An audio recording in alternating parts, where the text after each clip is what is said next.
Cervical క్యాన్సర్కి HPV vaccine sir ఏ వయసులో ఇవ్వాలి? ఒక వయసు దాటాక పనిచేయదంటారు, నిజమేనా? యు ఆర్ వెరీ రైట్ అండి. ఎందుకంటే వ్యాక్సిన్ ఎప్పుడు ఇస్తాం మనం మామూలుగానే?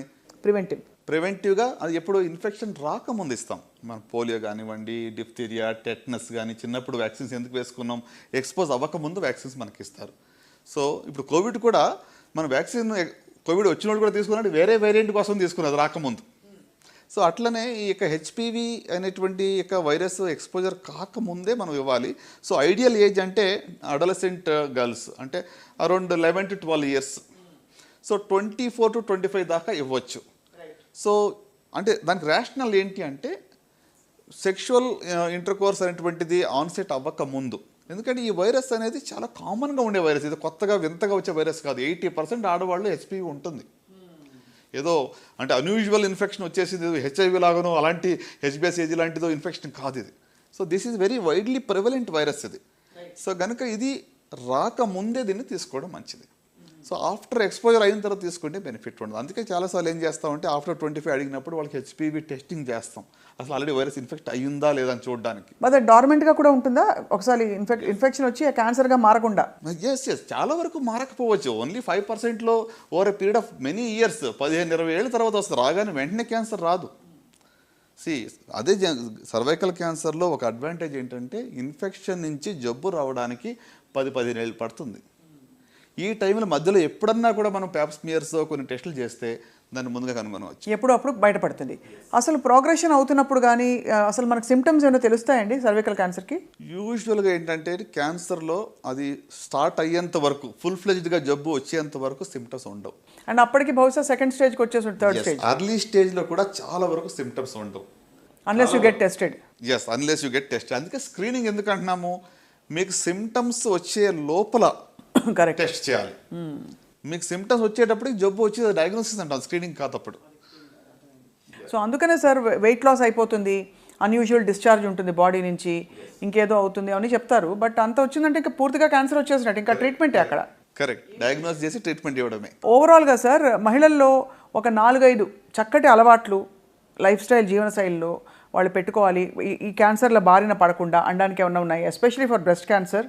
అంటే is it something preventable with conscious life style choice? Sure. Breast అన్ని ఒక 60 to 70% క్యాన్సర్ మనం ప్రివెంట్ చేయొచ్చు ఓవరాల్గా చూస్తే.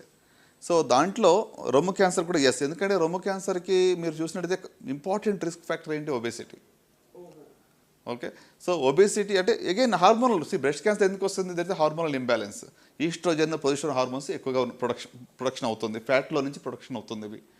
సో కనుక ideal body weight maintenance, balanced diet, physical activity, okay, moderate or I would say no alcohol.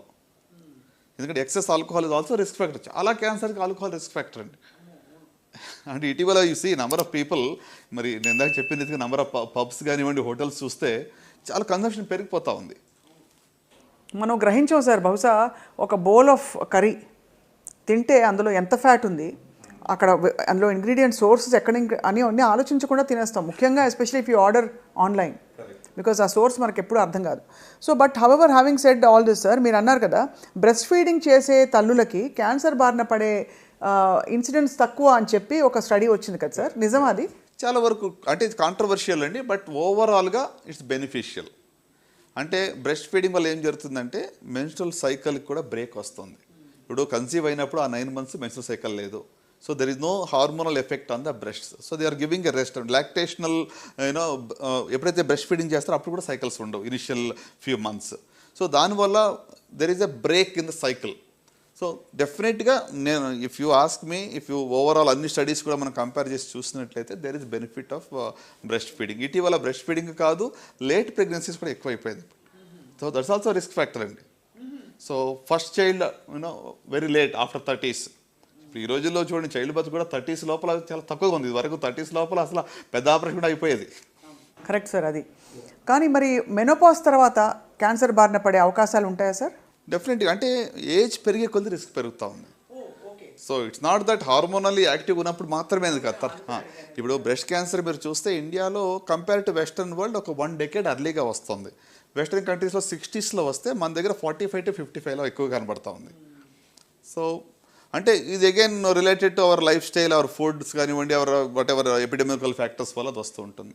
మొత్తానికి sir ప్రపంచం కొంచెం అంటే మన జీవన విధానాలు జీవన శైలి అంతా మారిపోయి ఐ థింక్ కొంచెం బాగా అలర్ట్గా ఉండవలసిన పరిస్థితులు అయితే వచ్చాయనిపిస్తుంది. 100% అండి. మనం సింపుల్ ఒకటే ఉదాహరణ, మన చిన్నప్పుడు ఊర్లో ఒక్కళ్ళకి క్యాన్సర్ అనే వర్డ్ మనం వింటేనే ఎంతో వింతగా ఉండేది, శబ్దం కూడా ఆ వర్డ్ కూడా ఉచ్చరించడానికి భయపడేవాళ్ళం.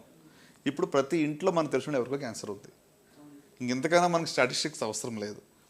సో అంటే భయంతో రోజు బతకాలి నేను చెప్పట్లేదు, కానీ కొంచెం మన గురించి మనం పట్టించుకోవాలి, జాగ్రత్త పడాలనేది నా యొక్క కోరిక. రైట్. అండ్ అన్నిటికంటే మించి వైద్యుల అవసరం ఎంతో జీవితంలో, ఎస్పెషలీ ప్రాథమిక చికిత్సలు అవి ప్రాథమిక అంటే టెస్ట్లు అవి చేయించడానికి కూడా తప్పకుండా ఐ థింక్ సంప్రదింపులు ఫ్యామిలీ డాక్టర్తో ఎప్పుడు అనుసంధానం అయి ఉండడం చాలా ఇంపార్టెంట్ అని తెలుస్తుంది సార్.